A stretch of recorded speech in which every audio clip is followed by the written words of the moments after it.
Thank you, Madam Chair. I'm going to just, since we have the time, talk to one bill and one amendment that I had today that I'm going to withdraw the amendment. The bill is the Save Our Seas 2.0 amendments. This is the legislation that I have championed with Senator Whitehouse for many years. The Save Our Seas 2.0 Act, which was signed into law by President Trump, was the most comprehensive ocean cleanup legislation in the history of our country. President Trump fully backed it. As a matter of fact, we had a signing ceremony in the Oval Office on Save Our Seas 1.0. Senator Whitehouse attended with me and President Trump, and someday over beer I'll tell you guys all about it. It was really interesting, really fun. Well, I don't want to go on the record with that. And I'm pretty darn sure Senator Whitehouse definitely doesn't want to go on the record on that. But anyways, so this is one of the many bills we legislate here in this committee. And so we have an amendment to the Save Our Seas 2.0 Marine Debris Infrastructure Program reauthorization. This would allow the EPA to continue combating marine debris by implementing 4 programs to improve recycling, keep trash out of rivers and streams, and to keep plastics out of our drinking water and wastewater.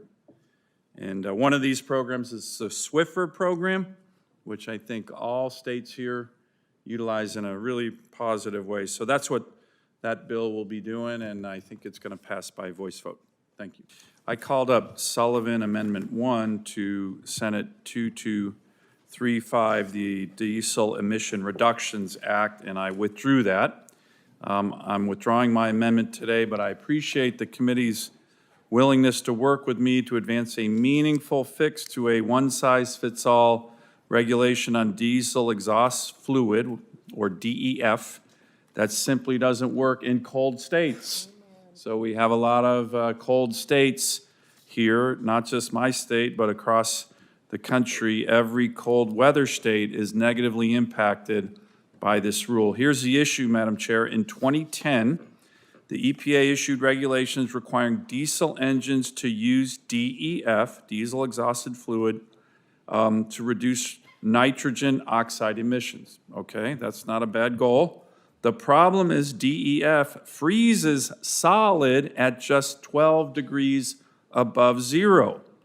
A lot of our states, that's pretty average. We get down to 50 below zero in Alaska. So in the dead of winter, when it's 50 below zero in Alaska, onboard truck sensors register this as a cold system weather failure, and the truck immediately shuts down or barely works. In other words, when nothing is wrong mechanically, the engine is forced into limp mode or shuts down entirely just to stay compliant with this EPA regulation. Take, for example, Coke Wallace, a good friend of mine, a big game hunting guide from Healy, Alaska. His truck was shut down by its own sensors, failing in cold weather. He was stranded in sub-zero temperatures, miles away from any help in Alaska, 0 cell service, simply because a regulation was required for the whole country that makes no sense in states with very cold weather, like Alaska. Unfortunately, Coke's story isn't unique.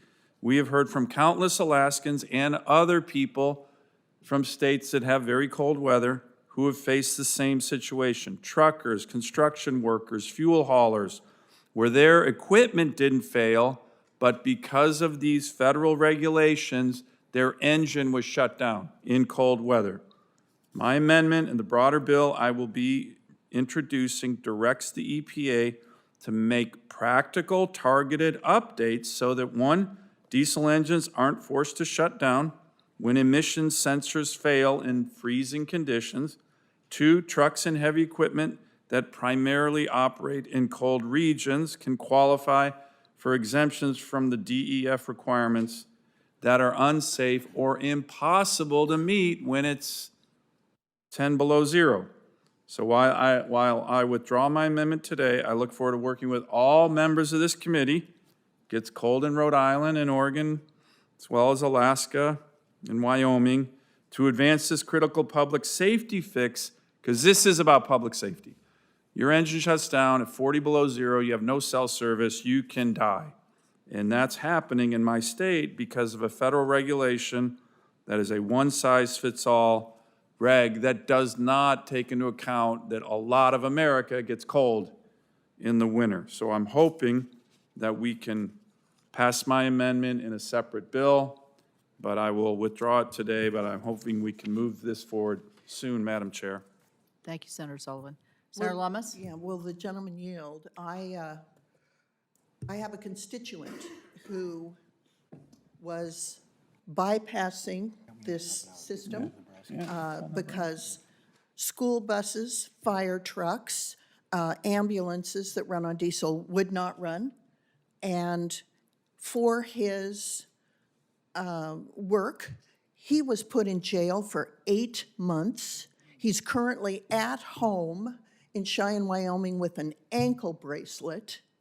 He went to prison for making fire trucks run because of a regulation that the EPA passed. This was never enacted as a law by the Congress of the United States. It was a regulation that imposed a criminal penalty on mechanics who made engines run in cold weather. It's absolutely shameful. And Madam Chair, my colleague yield, we've had the same thing in Alaska where mechanics have tried to fix this so the engines don't shut down, and the EPA has raided these mechanic shops with,